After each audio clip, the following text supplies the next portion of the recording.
Below is your full rewritten article, long form, dramatic, emotionally intense, fully restructured, and approximately 10,000 characters. It keeps the essence of the plot points but transforms them into a rich, engaging narrative with deeper internal tensions, broader emotional stakes, and soap opera-style momentum. No dialogue is used. Everything is presented as immersive storytelling.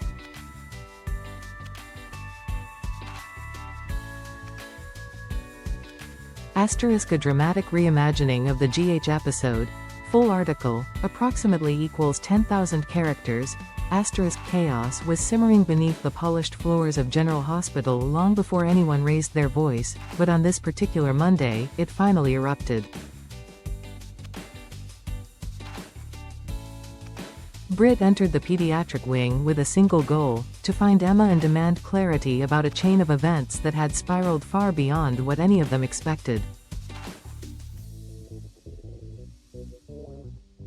The moment she spotted the girl, tension snapped like overstretched wire. Emma recoiled instantly, fueled by fear and fury, but Britt refused to let her bolt. She reached out, not to intimidate, but to halt the escalation before misunderstandings hardened into irreversible consequences. Yet the hallway absorbed their rising emotions like a stage built precisely for this conflict, where no one could hide and every suppressed truth was forced to the surface.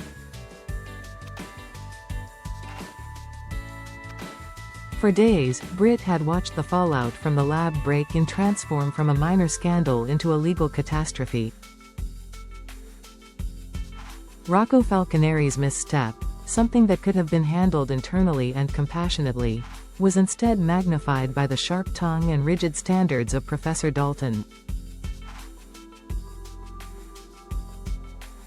What might have been community service or a stern warning was suddenly the kind of charge that could shatter a child's reputation, future, and emotional stability.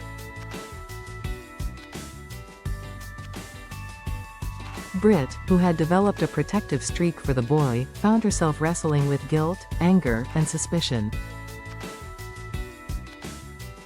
Someone had manipulated the situation into something far worse than it appeared, and as the pressure mounted, the most convenient target became Emma, the one person whose behavior had been evasive ever since the break-in came to light.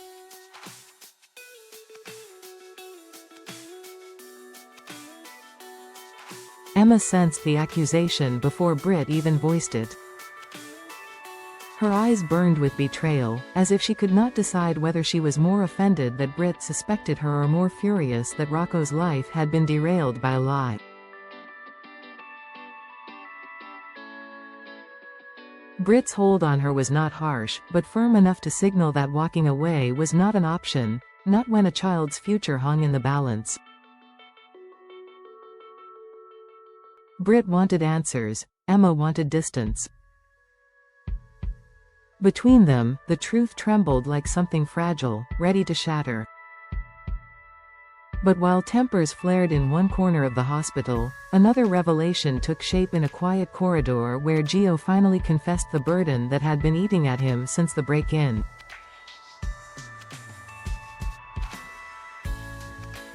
To Brooke Lynn, he admitted that he, not Emma, not anyone else, was the real reason Rocco entered the lab that night.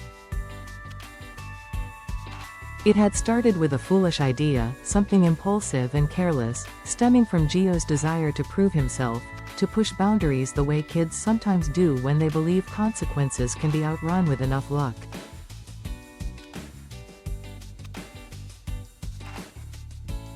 He never imagined it would snowball into a legal storm or put Rocco directly in harm's way.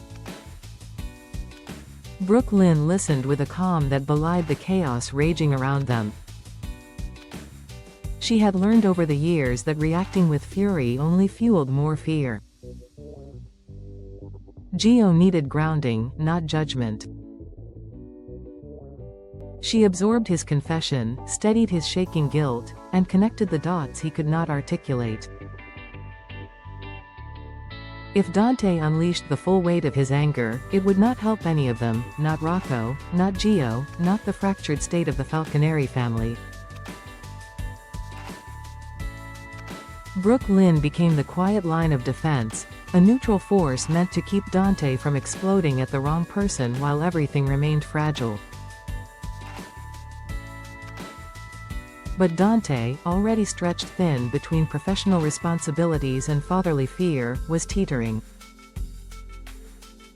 Every instinct warred within him, protectiveness, disappointment, anxiety, and a desperate yearning for justice that did not further devastate the children involved.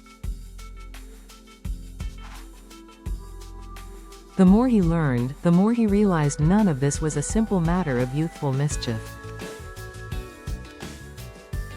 Something, or someone, had twisted the situation.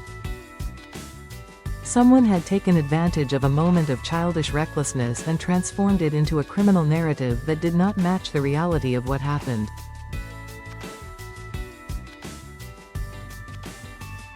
His anger simmered not just at Gio or Rocco, but at the unseen puppeteer manipulating their lives. Lulu, meanwhile, was unraveling. For her, the fear of losing Rocco to the system was something visceral, something that lived in the space between every breath. After years of fighting for her family's stability, the idea of watching her son be processed, judged, and possibly sentenced made her feel as though the ground beneath her had dissolved.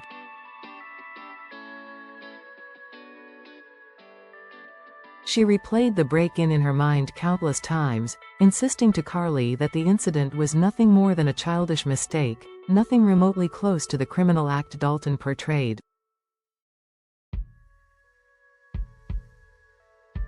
Dalton's narrative was exaggerated, biased, and suspiciously timed, as though he had something personal to gain from painting Rocco as a delinquent. Lulu found herself caught between terror and determination. She needed a solution, and she needed it fast. Her thoughts drifted to the one person who had helped untangle impossible situations before, Jack Brennan. Whatever the world thought of him, criminal, strategist, fixer, dangerous ally, he had a talent for making legal problems vanish or reshape themselves. But Lulu could not approach him herself. Their histories were too complicated, too stained by mutual distrust. Carly, however, stood in a different position. Carly had a relationship with Brennan that defied logic and morality. It was a partnership woven through power, negotiation, and a shared understanding of how to protect their own. So Lulu turned to Carly, her voice trembling with desperation. Carly saw immediately how close Lulu was to breaking. She knew what fear for a child could do to a parent, having lived through more than her fair share of crises. Carly listened as Lulu shared the inconsistencies in Dalton's claims and her suspicion that the professor had manipulated the narrative to ensure severe punishment for Rocco. It was a version of the story that aligned uncomfortably well with Carly's own uneasy feelings about Dalton, a man whose motives were often obscured behind intellectual arrogance and misdirection.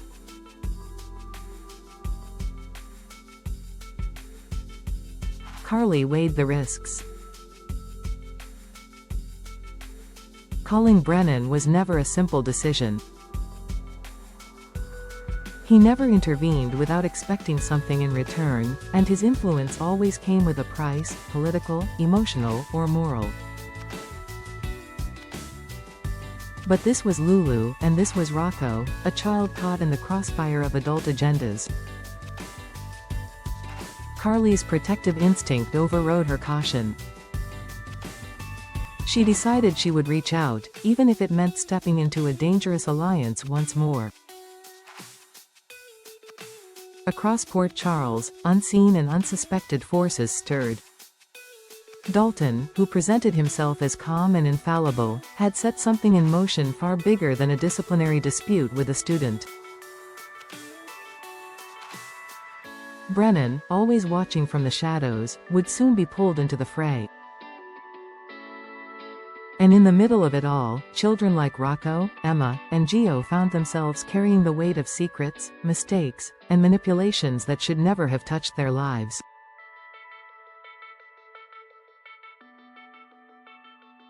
By the end of the day, nothing had been resolved, but everything had shifted. Britt's confrontation with Emma cracked open new questions. Gio's confession redirected blame but deepened the mystery. Brooke Lynn's presence kept Dante from combusting, while Lulu's fear pushed her toward choices she once vowed never to make. Carly, moving quietly through the storm, prepared to act on a decision that could either save a child, or ignite an entirely new war. In Port Charles, crises rarely ended where they began. This one, however, was on the brink of becoming something even darker, and no one yet understood just how deeply Dalton's motives were intertwined with the unraveling of their lives.